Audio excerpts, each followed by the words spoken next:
pristatyti Žiliūno projektą ir jo programą ir jūs papasakokit, ką šiandien vyks. Ačiū, ponė Silvija. Taigi, pabendrausim šiandien Žilvinas, sveika. Turime tokias vegetarinės virtuvės meistro kurso kortelę. Čia yra tokia kortelė, yra toksai instruktažas. Jeigu prisilaikysime šitų taisyklėlių, tai mes jas aptarsim. Žodžiu, mūsų virtuvė bus aukštam lygyje. Ir namuose... Darbo sauką pravedate, bet kaip suprantu? Nežinau, kaip. Taip, jums. Moksite tokius patiekalėlius, kur atradom ir negėda geriausiam restorane. Ir sugriausim tą mitą, kad, vegetariai tokie žolės ir valgo, jie paliegė tokie, nelabai paliegęs, bet tai bus pilnaverčio maisto, vitaminingo visokio, gamyba ir tai dabar gal tiesiai prie tų taisyklėlių. Taigi, pirma taisyklėlė, kad gaminant patiekalus niekada neragaujame. Tiesiog, ne ten ar druskos ten trūksta, netrūksta, kada mes gaminam ir neragaujam, pas mus labai vystosi intuicija. Ir praeis labai trumpas laiko tarpas, tiesiog gal vis tiek virtuvėj mėgstam suktis. Kažkiek laiko ir žiūrim, kad intuityviai įdedam tiek, kiek reikia ir visi, kas ragauja, sako, čia tai karališkai viskas padaryta, žodžiu. Tai tokia taisyklėlė, žodžiu. Šita taisyklė, jinai galioja, tarp vegetarų čia gal Lietuvoj, bet daugiausia tai yra ajurvediniai virtuviai. Ajurveda, žinot, iš Indijos kilusi. Ta senovės indijos medicina ir ta virtuvė visa. Tai jeigu mes būsim išmokę šitų taisyklių, tai nuvažiuosim pas kokį Maharadžą ten į Indiją, ten ar pas šeiką kokį ir gaminsim ir jisai supras, jo, čia tai lygis, nereiks pastabų, jeigu ten žodžiu. Taigi, jeigu dabar nukrenta kažkoks, kai gaminam maistas ant grindų, mes jo nededam nei ant stalo, nei į puodą, išmetam tiesiog. Kad ir koks ten skaniausias baklažanas likti ir ten kažką negailėkim, atsipalaiduokim, nuo to nenubednėsim, nuo to ten kažko ten nukritusio, tai va. Taip, dabar jeigu mes termiškai apdorojam, kepam, verdam, tai naudojame arba lydytą sviestą gyrį, arba aliejų. Aliejus jisai gali būti rafinuotas, išskyrus visokius sojų, medvilnės aliejus ir aliejų mišinius. Nepirkit jokių aliejų mišinių parduotuvėse, kur makalota genetiškai modifikuotų. Nelabai ten ką sutaupysim, ten kokį litų, jeigu ten pigiau ar kažką, Dabar šiek tiek apie ugnį. Ugnis yra kelių rūšių. Pati kokybiškiausia ugnis yra ant malkų. Jeigu turim kokį malkom kūrenamą krosnelę ten, židinį, kur galima kažką kepti, virti, tai čia yra aukščiausio lygio patiekalai gaunasi. Energetika visai kita. Antroje vietoje dujom, jeigu dujas naudojam, yra skirtumas. Ta patį patiekalą gaminsim ant malkų ir ant dujų, skonis bus kitas. Ir dar trečias skonis bus, jeigu mes gaminsim ant elektrinės, tai yra tos, žodžiu, viryklės. Taip, mikrobangių krosnelių nenaudojam, išmeskit, jeigu kas dar abejojat, arba labai kokie prabangę mikrobangę nusipirkiai, mums gaila jos, negailėkit, sugadinkit, išmeskit į tą, kur superka tos naudotus visokius mechanizmus, žodžiu. Labai kenkina iš sveikatai, žodžiu. Jeigu kas abejojat, susisiekit per e-mailą arba Facebook'e, aš jums nuorodų įmesiu ten apie mikrobangių poveikį, žodžiu. Taip, dabar, jeigu pasieksime tokį lygį, kad patiekalus vartosime nesenesnius kaip 3 valandų, išlaikysit tokį pat nuostabų grožį, kokius jūs dabar esat, ir dar įsijungs mechanizmas jaunėjimo. Čia yra tikra rimta. Čia tokia siekiamybė, žinot, per vieną dieną to gal ir sudėtinga pasiekti. Būna, kad cepelinų per daug pasidarai, sekančią dieną pasišildai ten. Bet iš esmės tai yra visai mažai energijos turintis tas maistas, tik tai, iš įpročio mes tai vartojam. Tai šiaip pasaulis skaitosi antros dienos maistas, tai yra vakarykščias.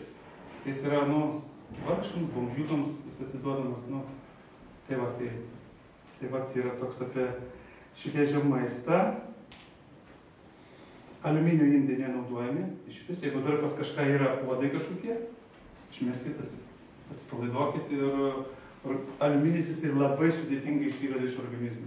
Jis ten mažais kiekiais patenka, ar ten šaukštų turim, ten kokių bliūdų, ten puodų, viską į metalą priduokim, ar kur nors ten, žodžiu, atsikratykim. Taigi, svogūnai česnakai nenaudojami, ajurveda svogūnų česnaką traktuoja kaip vaistą. Žinote, jeigu mes vaistą naudosim kaip maistą, mes priprasim ir paskui ateina kokia gripo epidemija ar virusas ar kažkas ir jisai neveikia. Ir taip įgaunasi visa Lietuva. Žiemą česnakų svogūnus piniem tiesiog vartoja, kaip serga, ten skiepėsi dar kažko, nes atsparumą įgyja ten tie sukėlėjai, žodžiu. Bet jeigu mes svogūnų česnakų maiste nevartojam, bet kada ateina kažkokia epidemija, sakykime, ir tada svogūnų česnakus vartojam. Viskas. Mes pilną apsaugą turim. Tai va, čia yra toks dalykas. Mielės irgi nenaudojamas. Pagrindinė, vos ne pagrindinė onkologinių ligų priežastis, viena iš priežasčių ir senėjimo priežastis, tai yra mielės. Maistas su mielėm. Bulkutės, duonos, bandelės visokie. Tai yra grybelis, kuris nieko gero, žodžiu. Yra vienos ar kelių rūšių duona parduotuvėse, kur be mielė. Tai dar tą galima rizikuoti. Kartais, žinot, nesuprasite, tik tai parašant etiketės ar ką, bet išmoksim be mielio duonelę pasidaryti. Super greitai, super skanu. Nu, pasakiškai ten gaunasi. Tai va, tai yra tų alternatyvų. Tiesiog reikia šiek tiek laiko skirti. Tai va, jūs skiriat. Aha. Dabar, kada pavalgėm, kada gaminam, neragaujam, o kada pavalgom, būtinai prasiplaunam burną 3 kartus su vandeniu. Tiesiog prieinam kur nors prie kriauklės ir prasiskalaujam. Ir susidrėkinam šalto vandenio akis. Taip išsaugomės geresnį regėjimą. Nes kada mes valgom, sukyla vidinė ta virškinimo ugnis ir patys reikia užkaisti. O kada susidrėkinam, susišlapinam vandeniu, tai yra, pajusite vienu žodžiu. Dabar dėl ko burną prasiskalauti, tai čia iš subtilesnių tokių dalykų. Teko kas, į balį pakliūti. Visiems teko, žodžiu. Baliabuojam, susirinka giminės, draugai, pažįstami visokio lygio, visokio išmatavimo, visą kitą. Visiems smagu, ten valgom dar po vieną ant kitos, ten padarom visą kitą. Ir po baliaus įprastai, kai čia aukštesnio intelekto žmonėms būna labai prastai, o to žemesnio intelekto žmogeliams labai gerai jie jaučiasi. Vyksta karmos arba likimo dalykas.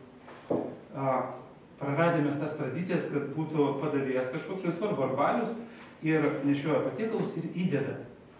Bet kada mes dalinamės iš vieno, mes paliekam dalį savo likimo tam puode ir, manau, gal koks brolelis, bomželis, pavyzdžiui. Brolis ne bomžas, jis karininkas mano, bet, žodžiu, jis valgo, tik tai, esmė tokia, kad tik prisiliečiam prie lūpų, maistą dedam, atsiveria mūsų subtilus kūnas. Mes priimam informaciją visokią ir su rankom siekiam kažkokio patiekalo, tas kažkas kitas irgi siekia, trečias, ketvirtas, mes jau nebekontroliuojam. Ir mums įprastai būna blogai ne nuo to alkoholio ar ten maisto sudalinamumo, ten sumakalota, bet energetiškai mes jaučiame, žodžiu. Tai šeimoje tas negalioja. Vyras, vaikai, ten žmona, ten tarpusavy, ten yra taip jau sutartį pasirašė gyvenimui. Tai va, tai ir pavalgę. Jeigu norime mes uždaryti savo subtilų kūną, mes prasiplaunam burną 3 kartus. Skaitosi, tai yra ženklas liežuviui, kad stop maisto nebebus. Plius iš mechaninės tokios pusės, tai maisto likučiai išsiplauna, kokį jogurtą gersim, ar ten kažkokią su grietinė valgysim. Viskas išsiplauna ir nelieka terpės tos medžiagų, bakterijomis ir veistis. Čia jau galima išmastyti visai, kaip norim, bet esmė, kad tai va. Prigazdinau čia jums su tam taisyklėm, žodžiu. Gerai, nieko nepijokit. Va, tai pagaminsim šiandien 10 patiekalų. Ir tokių, kad duona bus, troškiniai, alternatyva sojai ir mėsai, tai bus seitanas. Gaminatės į tą? Gaminam. Ką aš jums sakyti? Jums. Dabar toje virtuvėlėje kaip nors susitalpinkim, jeigu ką klausinėkim, mes pradedam startuoti. Visus receptėlius galite rasti internete, yra Vakarų Lietuvos medicina. Surinkama Google'as. Ir ten yra vegetarų virtuvė. Arba paieškos ten skiltis tokie yra detalūs tie tos receptus visus Zita perdirbo, ištobulino ir pristatyta. Žodžiu, tai... Tai viską, ką mes šiandien mokinsimės, rasim ten tinklą. Tai, žinot, iš vienos pusės taip atrodo, kad aš pasižiūrėsiu, kam ten reikia, bet kada praktiškai tai yra viskas. Tai va, tai pirmin,